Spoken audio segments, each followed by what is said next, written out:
ناوی من عبدالرحمن ناوی بابی من شاهین ناوی باپیره من احمد حسن وکی عبدالرحمن شاهین احمد حسن تیم ناس کرن لترکیه دا وک عبدالرحمن تیم زانین 1986 لسرت هاتم دنیا 2006 بشتاری پکی که بومه لناف پکی که دا وکی ناو دجوار و ممت دیمه ناس کرن و 2006 حتی 2016 لچیای شاخی مامه و 2016 آخر 2016 بر به 2017 هاتنا من بو مخمور چه بویه لأو درجی تکلیه من هین بردوام بویه پشتی هاتم لمخموره دناوا مخموره دا وکی یکو جرخستن را کار بکی زور بو لیکو ولی باوری الوابینم تنبون من جی لحولر مظلوم اسماعیل رجب و برای رجب سیاکو مناسکر و باوریا ملوانا هات و تکلیه مجی هنکی خورد بو باش بو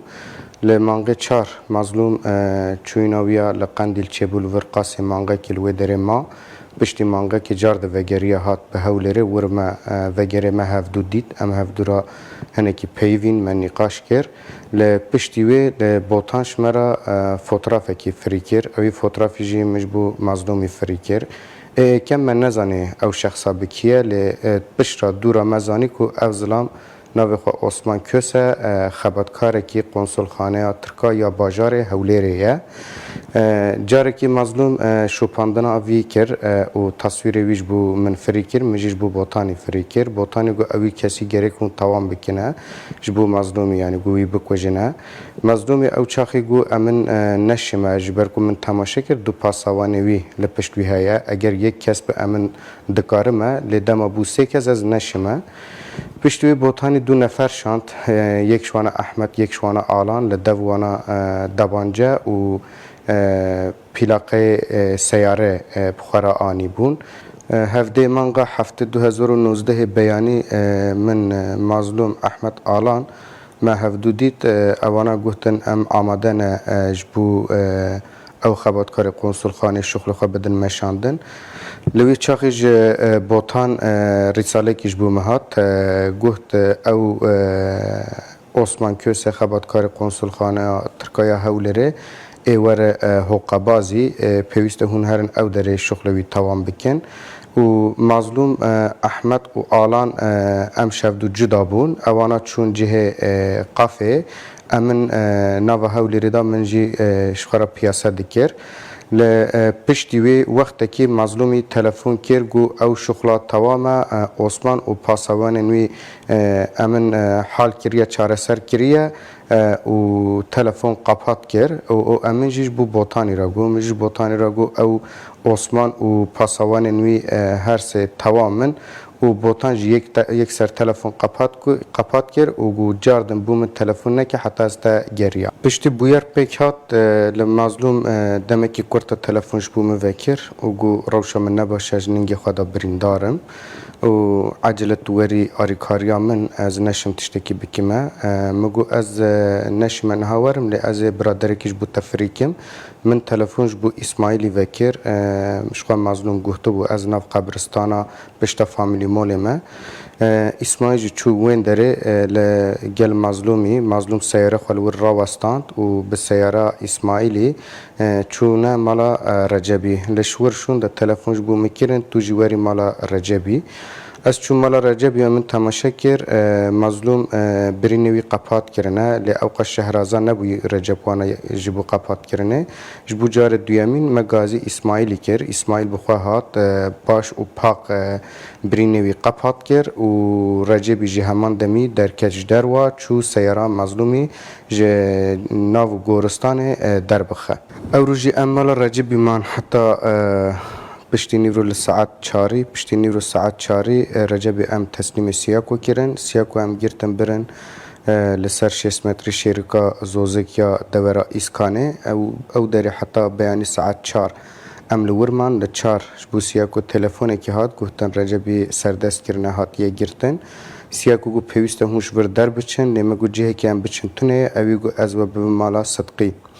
اما جی گو تمام جبر کو بریوی سال کی ما صدقی را هفدی تنکر و من ناس تکر ما گو باشه او درجه اولیه ام هرن او دری ام چون دو مالا صدقی او دری ما خاردن بیانی خار هنکی قصه کر ما گو پیوسته تومش جه هولره در بخی هر سلیمانیا بی یعنی جه در وای باجار هولره کندره به فرق ناکه اوی گو استا سیطره دا تون دا لگرین هیا از نشم و در خمش در وای هولره ل برادرک دو من دوی شول دکی ناوی ایوبه از گازیوی بکیم جبوی و اوره که پیدا بکه ایوبی هات لدو ما 5 دقیقه که ایوی چای که وخار اما ام سیاره ایوبی شمال صدقی در چون ایوبی ام برم پشتا ماجدی مول ده نوا شقای کی دا لور قاس 3 ساعت اما استراحت کرد پشت 3 ساعت ایوبی هات او شقای گو شغل و مشکل و گوره مازنه اما نشنه ام چاره سر بکیم پیوسته هوش به مال در بچن مجی گو جهه که ام هرن تونه یا لاستاج بوی ویتما ببیه سر شقما 120 متره لسر ریا بحرکا پشت ایوبی ام دانی سر ریا بحرکه امن و مظلوم بریار دا که ام جگل هف جدا ببن یه اوله تر به مظلوم اولای ما از چون مال حواله که خواه بناوی روجهات دما از مالا روجهات بون من جارد تلفونش بو حواله که خواه و کرناوی محسن مگوهت تو هری برادر که من مظلوم لجهوی مجیرا گو بچه او دروی بگری جبو بکار بیوی درباز بکیه ل پشتی فتره که کن لمالا روجهاتی دا آسایش سر مالی دا ورگرد و از هاتم گرتن سال 1988 دور فایات مدنی ناو من اسماعیل خلیل محمد به پاشناوی اسماعیل geçici 2015 هاتم هولر کردستانی با iş کردنی پاشیمایی ده که لگل او دجواری ما اکناسی که دجوار جماعتی پککی بو یعنی جماعتی وقت جماعتی پککی خدای تناس کردن لگل یان هندک کابراجی هبون آواجی مناسی پشتی وی تقریبا معایده که بریکا دجواری من مظلوم جناسی مظلوم هر اوجی هات بو ایره شولی بکتن بریکا دجواری من ویناسی حتی روزی بوی رجی او ناس کردن هر بردام بو او روزی هفته 2019 روزی بویری نیورویان دجواری تلفنی لومن کرد گوته حتی چند دمه که دی پیوسیه ما دی بتهابیتن لازمه تو بگی وره gelme کن حقابازی گوتم باشه پشتیوی رساله هنارد گوته لازم تو وری گوتم تمام در چوم بر به حقابازی پاشی گشت مکن حقابازی رساله دویمین هات گوته لوی نرواسته بزبره و لازمه تو بچتن کن مخبره پشت فامیلی مولی یارمتیا مازومی بتهیه مازومی بگیته işte کن مازومی گوتم باشه لوی زوریم و چون مخبره پشت فامیلی مولی من مازلوم لوی هل گرد بسر گوتنی مازلومی تعریف کردنی مازلوم برا مالی رجبی من دانا پشتی تقریبا ساعت و نیوه که دجوار دوباره رساله با من هنارد گوته او کابره گوته لوی دانایه لازم تو سرکه لبدت برینت به هیا لازم تو تداوی بکتن گوتم باشه لوی چون سیدلیه اندک ما دوغرادن با تداوی کردن من کری و در چون دوباره چون مال رجبی من لوی تداوی مازومی کرد لمال رجبی و پاشه وی در چون و پاشه جی دمکی جالین آسایشی و آتما گرد نام رضا باقی عبدالکریم برادوستیا با اصل خلچ سیده کانم لهولر دانیشم چەند ساڵێکە لە هەولێر دانیشم لەو ماوەیە چەند ئەندامێکی پەکەم ناسیەک لەوانە مەمەدا ناسراو بە دژوار ئەو دژوارە پێش حادیسەی هەفتەی مانگ تەلەفۆنی لۆ کردم گوتی لەو ماوەیە دێمەلات گوتی دێم برادرێکش پێ ئەناسێنم کە هاتە لام مەمەد نهاتێت ئەو ماوە نەهات لە هەفتەی مانگ کە حادیسەکە ڕوویدا پاش حادیسەکەەوە بوو تەلەفۆنی لۆ کردم گوتی برادرێک دێتە ماڵت ئێستا گوتی ناوی مەزلومە ئەمیش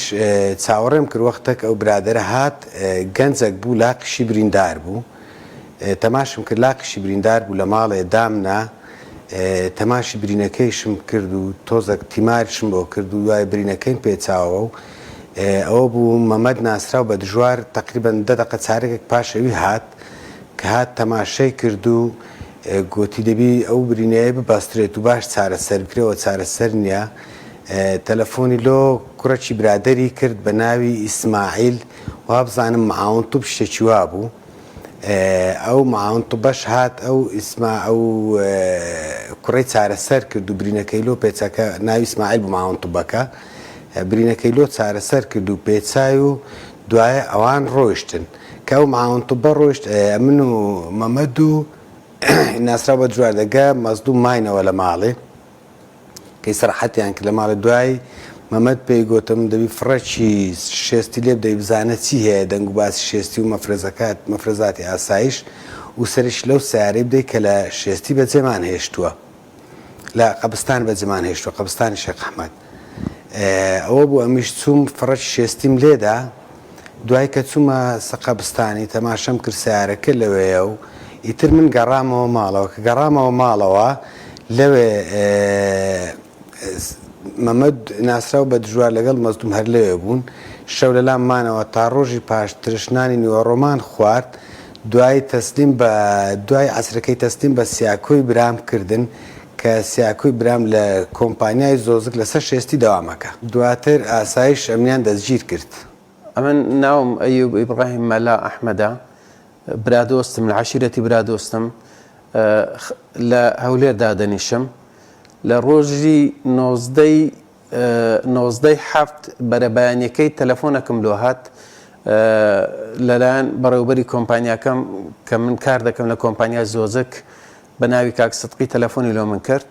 گوتی وەرەکنم ئیشم پێێتە ئەمنیش هەستام چوومەکنی کە چوومە ژۆرێت دەبینم بەخۆی و بە دوو برادریت کە دانیشتینە 3 نەفەر دانیشتینە بەخۆیڕا دانیشت لەوێ گوتی ئەو دوو نەفەرانە میێوانی منن بیان گەینە جێیەکی